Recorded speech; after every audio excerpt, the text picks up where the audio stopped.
Hello friends, in this tutorial we are going to learn about the variable string.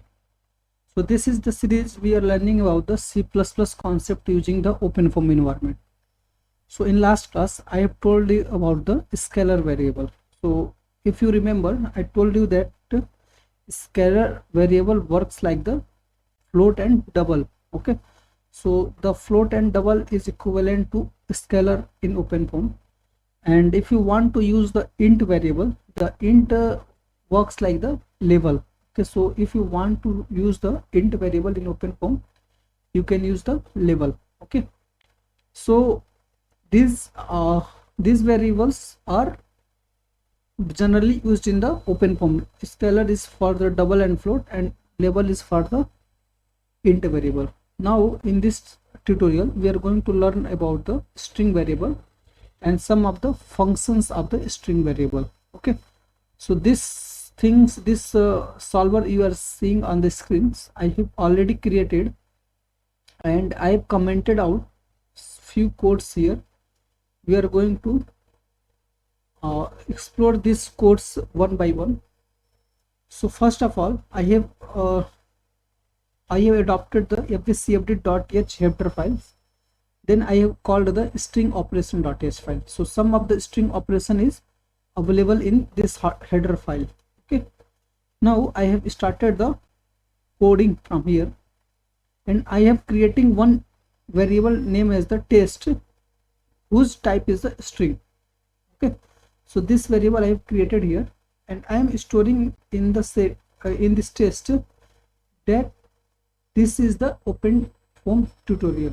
Okay, so if I print this string just by commenting out this line, and if I print it here, let me call the of6 and wclean.l and wmap. Okay, now if I run variable.string, so you can see here that this is just printing the string that we have declared. Okay, now let's run some operation on the strings which has been present in this header file. Okay, so this operations are already given in this header file string ops.h. Okay, so there is a one trim left, so it is going to the trim all the spaces from the left side. Trim right, it will remove the all spaces from the right sides, and trim will just remove the all the spaces from right and left from both sides. Okay, so these are the three functions we are calling from the this header file. Okay, now let's save here, let's just print.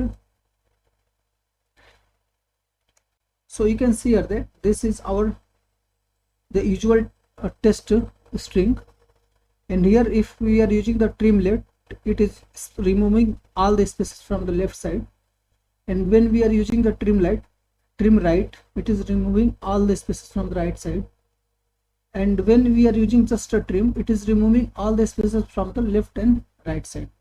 Okay, so this is the way of removing the spaces from the end and beginning of the test.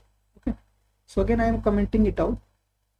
Now let's see that if you want to iterate over all the character of the string, so this is the method you can use. So here I am using one constant iterator that gives the pointer to the string. So here I am asking that begin will give the pointer to the first character of the your string, and it is storing in this I variable. Okay, so the type of I variable is a constant iter. Now this test end will give the last pointer of the your string variable. Okay, so it will give the first character, it will give the last character pointer. Okay, now I am just increasing the pointer size with I++ command. So this is the for loop. Okay, now let's see how this will print the our string. And again if I compile, you can see here that this is iterating over all the characters of the given string. Okay, so this is iterating over all the character of the given string, and since I is a pointer, that's why we are putting star here, so that we can get the string of this character. Okay, so this is the way of iterating over all the character of a given string. Now suppose you want to replace some words from a given string. This will only remove the first character, so only remove the first space. Okay, so this is going to only remove the first character. Okay, so it is going to just find out the first space and it will remove with the n. Similarly, it will just remove the first space character and it will remove that space. This is the way of removing the space character. Here what will we do? Replace all will remove all the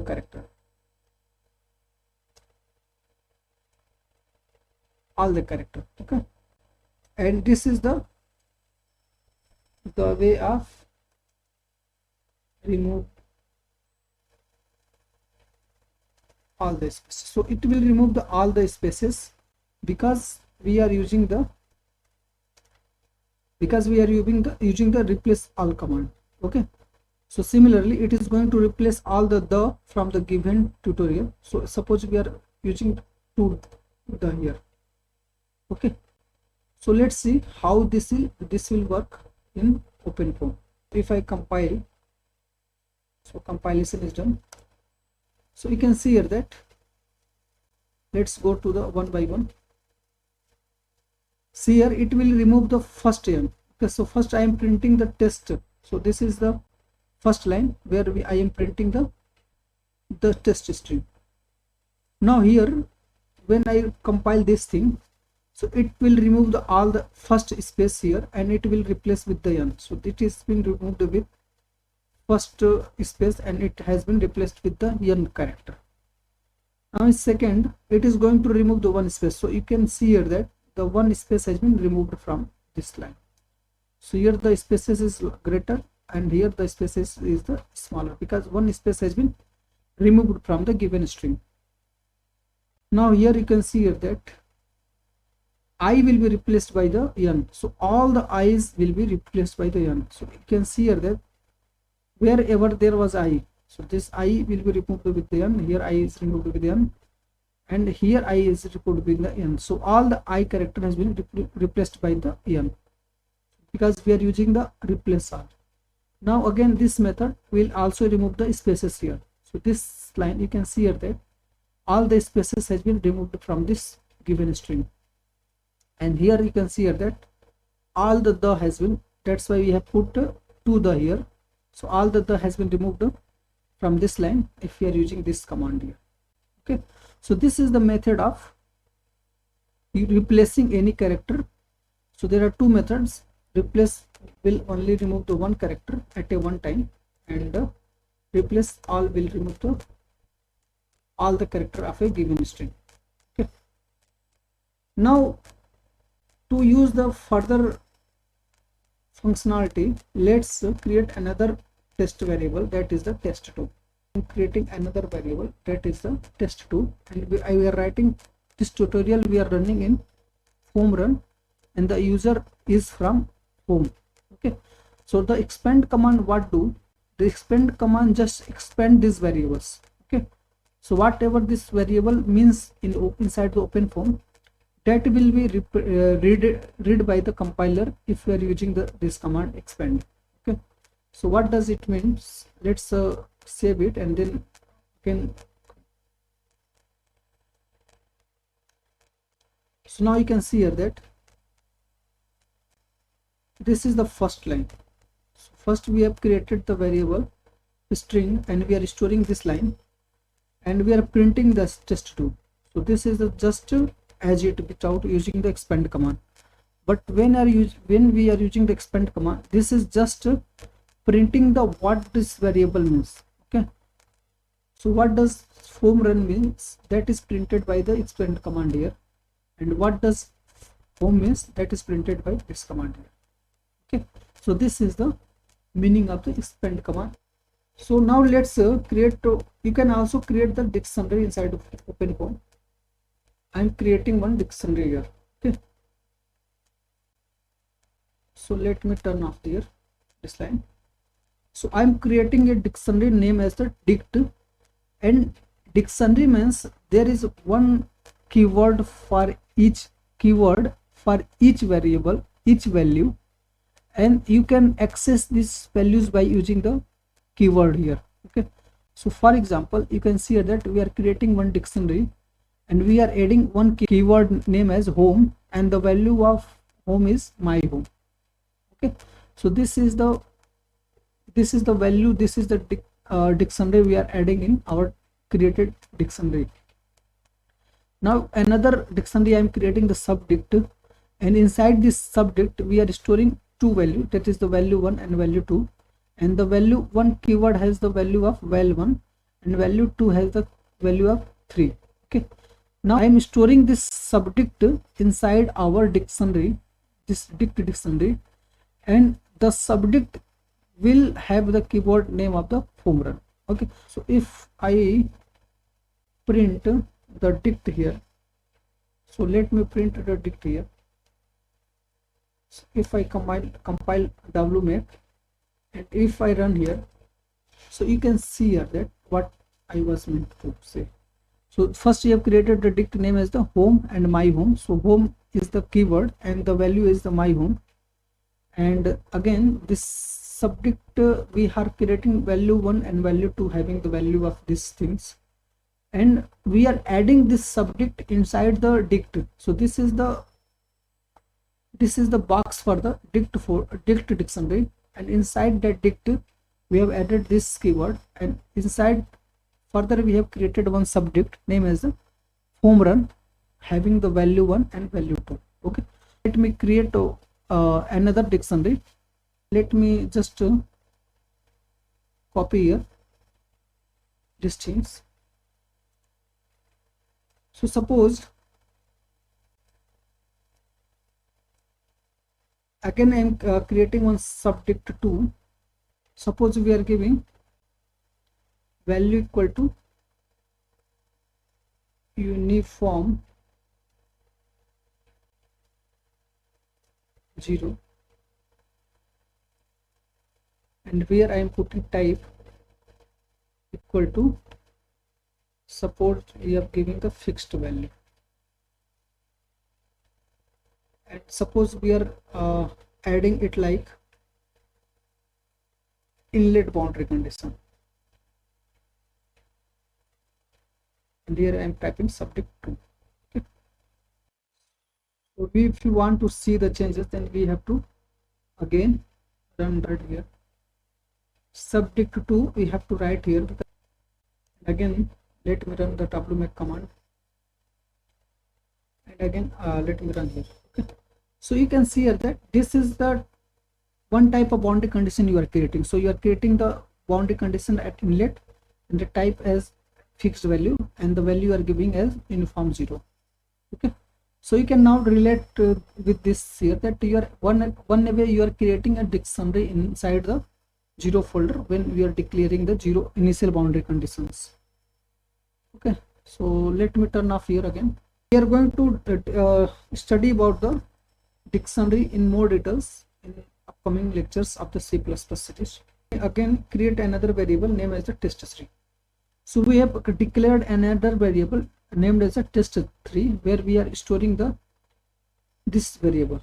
Okay, now this variable, this command is going to expand command is going to access the variable stored with the name of this form. Okay, and this will just print the string as it.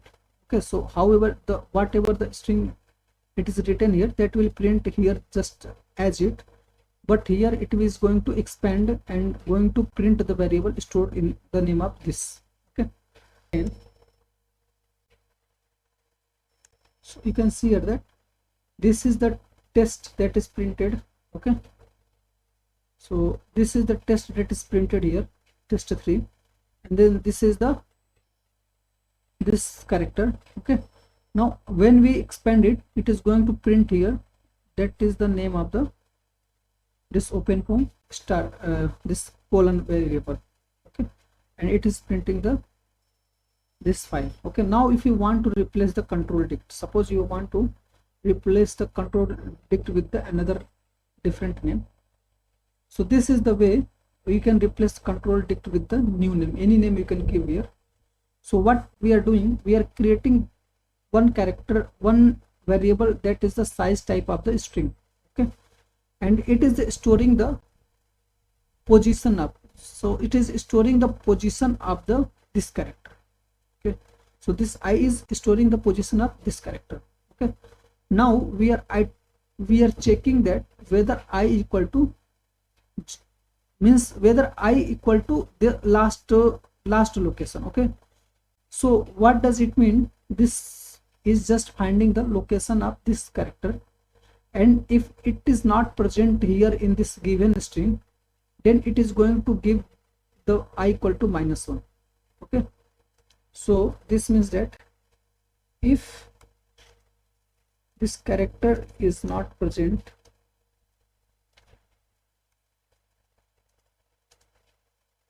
string, then I equal to will be -1, okay. So this is the going to find, okay.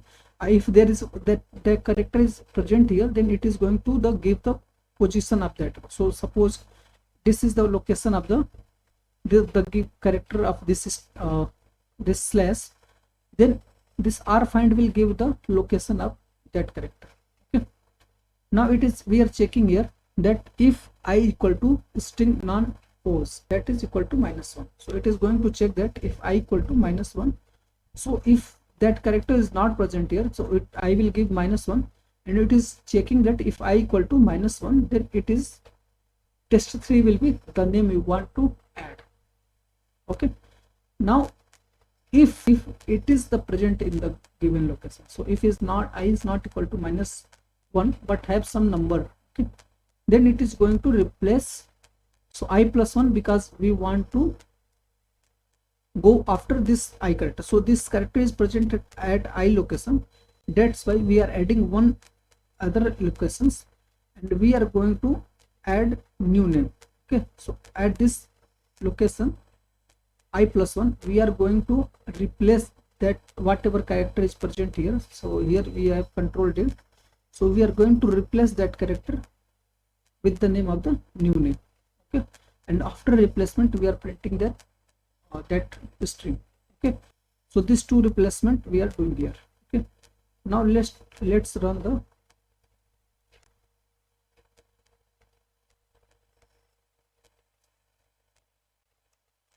so you can see here that earlier when we were printing, that was the name. So earlier it was printing like that. Now after replacement, this is the new name, okay. Now after this also you can print here.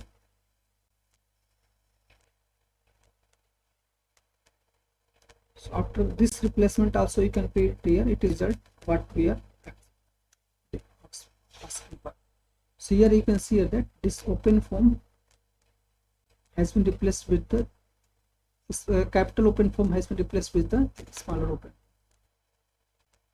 and here we are asking some string from the user side, okay. So here we are asking some string, we are creating one string name as yes, and this send get line is going to ask the string from the user, okay. So it is going to ask from the user, and after asking the user, the whatever string you will enter on the screen, that is going to store in the yes variable, and we are again going to expand it, and after expanding it we are going to store into another s2 string variable, and here it will print the s2 length, the length of the s2. It is also going to print s2 os string, and we are using the both command, and let's see that whether we are getting the different results in different cases. We are printing the hash, we are applying the hash function on the s2 string. And what is the hash string?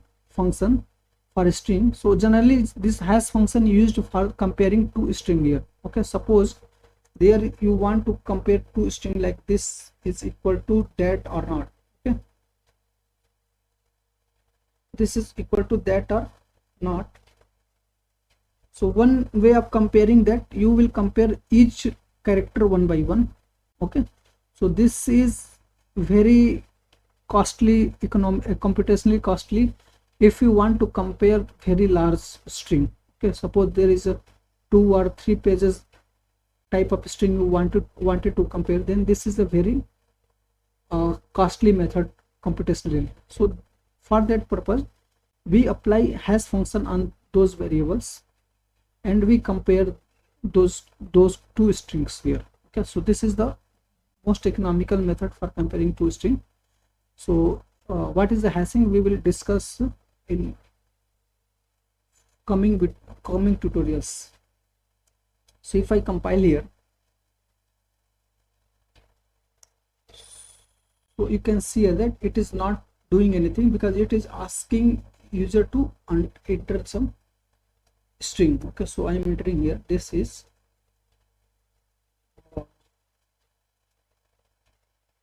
foam run directory.